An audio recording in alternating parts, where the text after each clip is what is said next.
ऊपर अमल करने वाला है, ऐसे लीडर को, ऐसे कायद को हम तस्लीम करते हैं कि वही हमारा लीडर है और वही हमारा कायद है। बहुत सारे लोग तरह तरह की अपने जाती मफाद के लिए, ये उनका अपना जाती मफाद होता है, लेकिन हम बुरा नहीं मानेंगे, हम किसी से शिकायत नहीं करेंगे, क्योंकि बहुत दिन 60-70 साल से किसी के साथ जुड़े हो तो अलग होने में वक्त लगेगा। 60-70 साल से अगर आप किसी के साथ काम कर रहे हो, भले ही वो गलत था, लेकिन जब आदमी इतने लंबे वक्त तक काम करता है तो उसकी आंखों पर सही का पर्दा आ जाता है और उसे लगता है कि मैं सही कर रहा हूं। लेकिन अभी इन्होंने बताया था कि जब हक आएगा तो बातिल को जाना पड़ेगा। तो ये हक है, मजलिस हक है, मजलिस मजलूमों की आवाज़ है, मजलूम किसी मजहब का हो। हम हिंदू के साथ तफरीक नहीं करते, हम दलित के साथ तफरीक नहीं करते, हम जैन के साथ तफरीक नहीं करते, हम यहूदी के साथ तफरीक नहीं करते, हम ईसाई के साथ तफरीक नहीं करते। हमारा मकसद सिर्फ मजलूम की आवाज़ बनना है और जालिम की मुखालफत करना है। जालिम चाहे मुसलमान ही क्यों ना हो, हम उसकी भी मुखालफत करेंगे।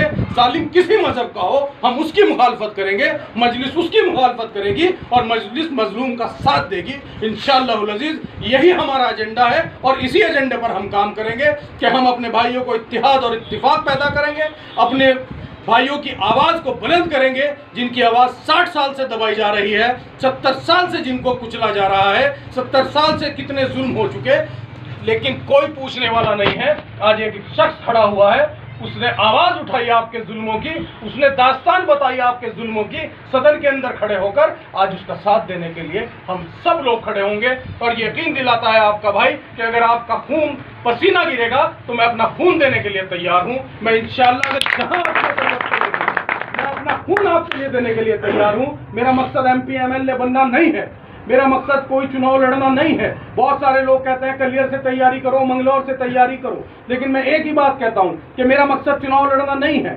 मेरा मकसद कौम की रहनुमाई करना है। MP तुम बनो, MLA तुम बनो, मुझे कोई शिकवा नहीं, जिसे बैरिस्टर साहब कहे वो बने, लेकिन मेरा काम है अपनी कौम की रहनुमाई करना। मैं अपनी कौम के लिए लड़ता आया हूं और इंशाअल्लाह लड़ता रहूंगा इंशाअल्लाह आप लोगों को। लेकिन मुझे ये यकीन दिलाइए आप लोग कि आप लोग, अगर नैयर काज़मी को रुड़की जेल में बंद किया जाएगा तो इक्कड़ से 1000 आदमी वहां पहुंचेंगे, तो मुझे कोई दिक्कत नहीं जेल में जाने में, मुझे कोई दिक्कत नहीं आपकी लड़ाई लड़ने में। लेकिन इंशाअल्लाह मैं कहीं पीछे नहीं हटने का। आप लोग शायद दूर है मेरे से, वहां नहीं जानते अभी तक जितने मामले हुए, NRC का मामला हुआ, CAA का मामला हुआ, तबरेज़ अंसारी पर हुआ, वसीम रिजवी के खिलाफ हुआ, जितने एहतजाज हुए रुड़की के अंदर अपनी कौम को लेकर, मैंने पार्टी की परवाह नहीं की। मैं किसी पार्टी में रहा, उन्होंने मना किया कि नहीं आप इस पार्टी के प्लेटफॉर्म पे नहीं कर सकते ये काम, मैंने ठुकरा दिया उनका उस प्लेटफॉर्म को कि ठीक है मैं नहीं कर सकता, तुम मुझे छोड़ दो, मैं करूँगा, मेरी कौम का मामला। वसीम रिजवी ने हमारी माँ अम्मा आयशा के ऊपर एक फिल्म बना रहा था। मैंने जब उस वक्त मैं कांग्रेस में था, मैंने कांग्रेस उनसे कहा कि हमें इसके खिलाफ एहतजाज करना है। वो कहने लगे नहीं हम इस पार्टी प्लेटफॉर्म पे आपको इजाजत नहीं दे सकते। मैंने कहा लात मारता हूँ उस पार्टी पर, मैं एहतजाज करूंगा। अल्हम्दुलिल्लाह एहतजाज किया, उसके खिलाफ मुकदमा कायम किया और अल्लाह का शुक्र है वो फिल्म बनने से रुकी।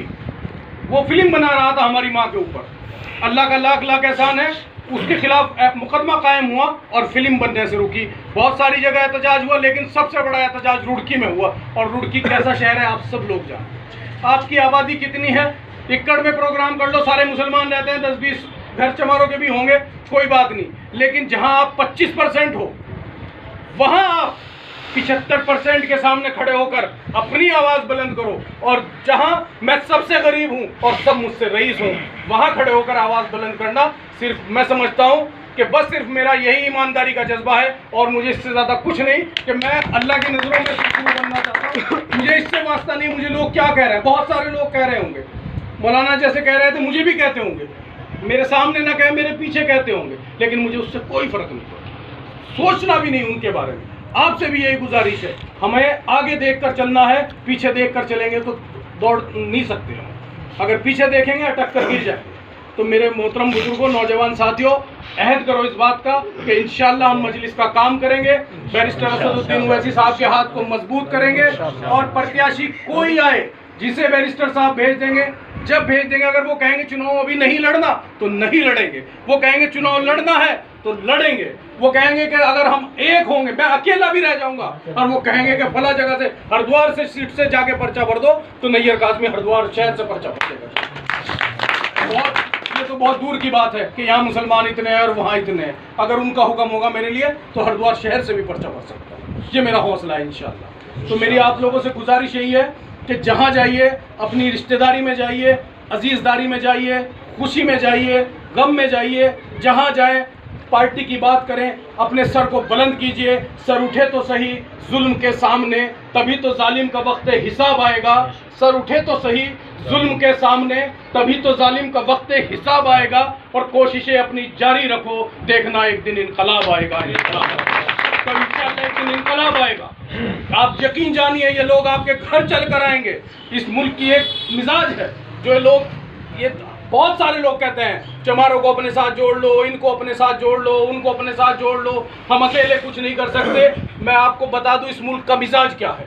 इस मुल्क का मिजाज ये है, जो हम लोग तो अल्लाह की इबादत करते हैं, लेकिन जो लोग मूर्ति की पूजा करते हैं, पत्थर को पूजते हैं, पेड़ को पूजते हैं, सूरज को, चांद को पूजते हैं, उनका ये मिजाज है कि वो बड़े की इबादत करते हैं। अमरूद का पेड़ अमरूद देता है खाने को, अनार का पेड़ अनार देता है खाने को, बहुत सारे फायदे पहुंचाता है, उसकी पूजा कोई नहीं करता। पूजा किसकी करेंगे? पीपल के पेड़ की। क्यों करेंगे पीपल के पेड़ की? वो बड़ा है, इसलिए उसकी पूजा की जाती है। आप लोग इकट्ठे हो जाओ और इन्हें बड़े होकर दिखा दो। आज हम लोग ने लोकसभा के चुनाव में 4.5 लाख वोट कांग्रेस को दिया, 1,83,000 बसपा के प्रत्याशी को मिला। अगर आपने इकट्ठे होकर मजलिस को 4.5 लाख वोट कर दिया तो ये 1,83 बसपा को नहीं जाएगा, ये 1,83 भाजपा को हराने के लिए आपके साथ आएगा, 100% आपके साथ आएगा। मैं आप लोगों से यही गुजारिश करता हूं कि जहां जहां जाइए बैरिस्टर साहब को सुनिए, बैरिस्टर साहब को सुनवाइए, बैरिस्टर साहब की बात कीजिए, अपनी पार्टी की बात कीजिए। आपके पास सियासी घर नहीं था, आपकी मजबूरी थी बसपा को वोट देना, आपकी मजबूरी थी, मेरी मजबूरी थी कांग्रेस के साथ खड़ा होना। अब अल्लाह का शुक्र हमारे पास कोई मजबूरी नहीं है, हमारा कायद हमारे सामने मौजूद है, हमारी पार्टी हमारे पास मौजूद है, तो हमें अब कोई जरूरत नहीं है दाएं बाएं देखने की। अब सीधा मछली की आंख पर निशाना लगाइए और लगाइए मजलिस को कामयाब करने के लिए मोहर और बटन दबाइए अपनी पार्टी की निशान का, पतंग के निशान का। तो इंशाअल्लाह जब मजलिस को वोट पड़ेगा, और बहुत आसान तरीका है इस देश के अंदर मजलिस को फैलाने का। जिला पंचायत का चुनाव बहुत नजदीक है। हरिद्वार जिले के अंदर 42-43% हमारी तादाद है।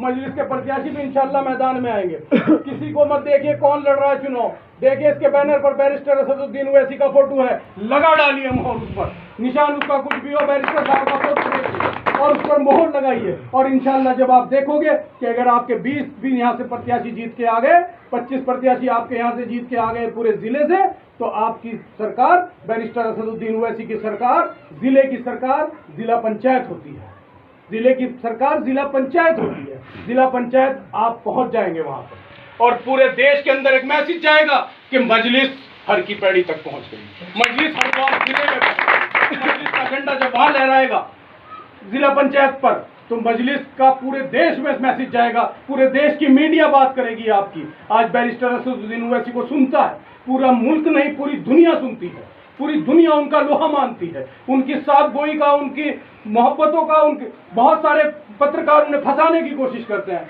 लेकिन अल्लाह का शुक्र है, हम फख्र के साथ कह सकते हैं कि हमारे कायद के बराबर काबिलियत किसी की नहीं है, हमारे कायद के बराबर पढ़ा लिखा कोई नहीं है, हमारे कायद के जैसा MP कोई नहीं है, हमारे कायद के जैसा पहनावा किसी का नहीं है, हमारे कायद के जैसा लिबास किसी का नहीं है। तो इससे बड़ी बात हमारे लिए और फख्र की क्या हो सकती है? तो क्यों ना हम ऐसी पार्टी के साथ रहें जो हमारा सियासी घर हो, यही हमारा सियासी घर है। और मोहर लगाइए अपनी इस बात पर कि हम अपने घर पर